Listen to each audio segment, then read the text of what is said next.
kasi kahit tag-init, may tubig pa rin makasupport doon sa mais. Kaya dito sa sa Mabuhay, sa Santos City, hindi mahirapan ang mga tao. Ayan, malapit na yan harbisin yung mais. And dito may kanal dito mula doon sa sa may murag irrigation din, kasi simentado din ng nga kanal. Dito outlet lang ito para makapasok sa mga pananim. Ayan, dito magtatanim si mama ng ng talong. Ayan, ito pa. Ayan, tataniman ito ng talong. Actually may nabuhay na. Ayun. Pero ang main purpose natin dito ay manguha tayo ng colitis. Spinach in English. Yan. Kukuha tayo ng colitis kasi dito sa probinsya, kahit wala kang ulam, basta may bigas ka lang, mabubuhay ka. Kasi maraming hanapan dito ng ulam. Like colitis or yung parang parang kamukha ng alugbati, alusiman sa Ilonggo, yung pinapakain sa baboy. Kinakain din yan ng mga Ilonggo kasi lahat ng kinakain ng baboy kinakain ng Ilonggo. Katulad ng yung parang talbos ng kamote na nasa kamaisan din na bubuhay or kahit saan, kinakain din yan namin. Or lupo, ewan ko ano sa Tagalog yung lupo, yan ay kinakain namin. Ayan, ito ang talong. Ayan, kahit konti lang iyong farm, pag marunong ka mabubuhay ka. Kaya maghanap tayo ng colitis.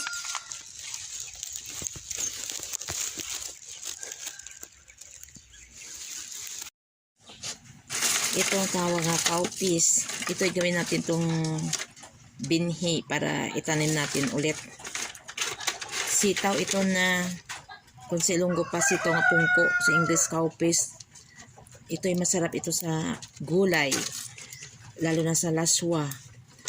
Lagyan mo ng saluyot, kahit na kalabasa lang, tapos mayroong malunggay. Sarap nito, masustansya. Okay naman yung string. Iba yung string beans. Itong string beans yung mahaba. Ito naman ang maiksi.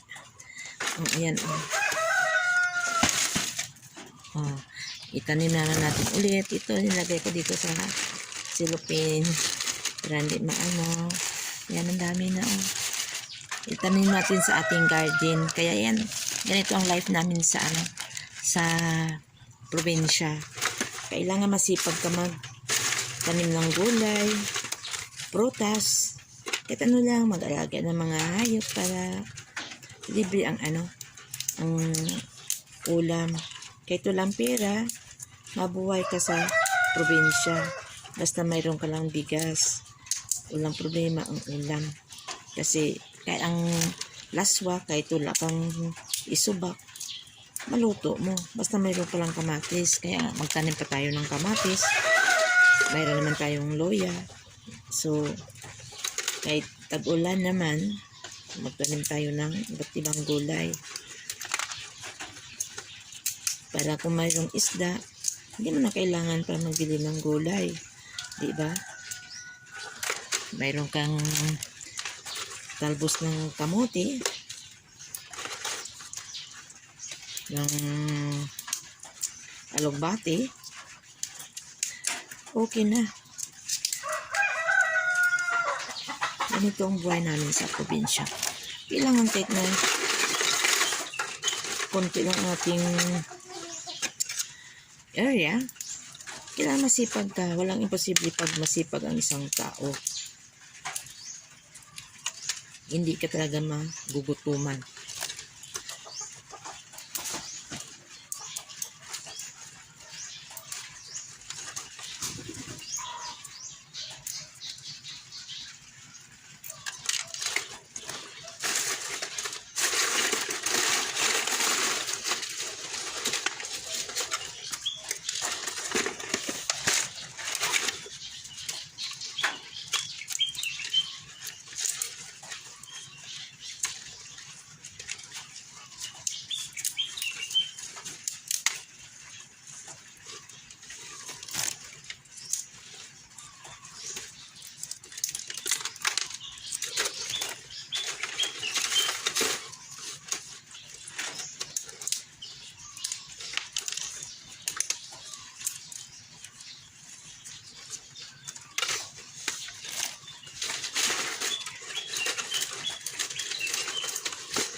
Ngayon pupunta natin ang ating mais kung pwede na ba ilaga ang bunga nito.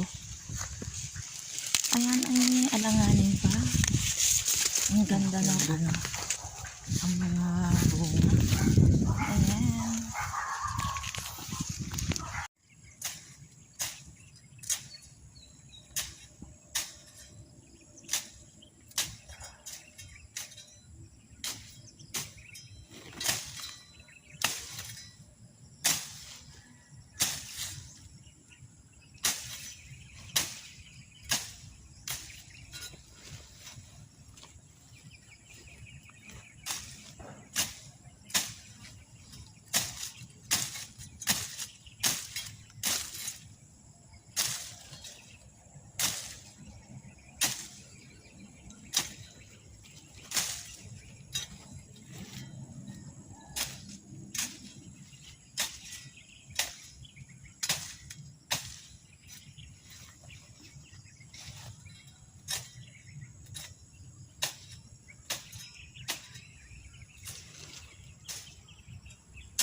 Hindi maganda ang aman lang na kung likod abid large.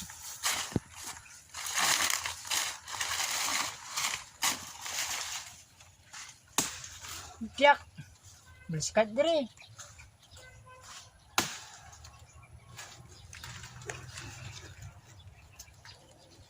Dire ka tanaw. Tatlo lang ka kalabo. Rumimba na.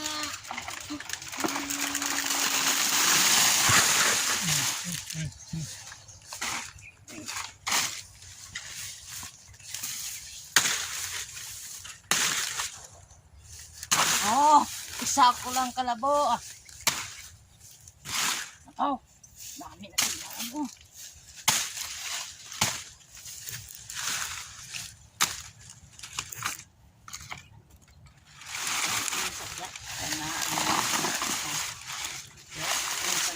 dala ko lang yan ang buma. Sobra ka tala mamili ko ba?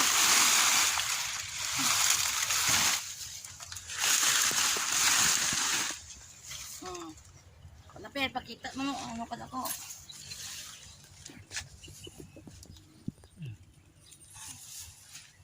Ay, off natin. Kita nyo? Kayang-kaya.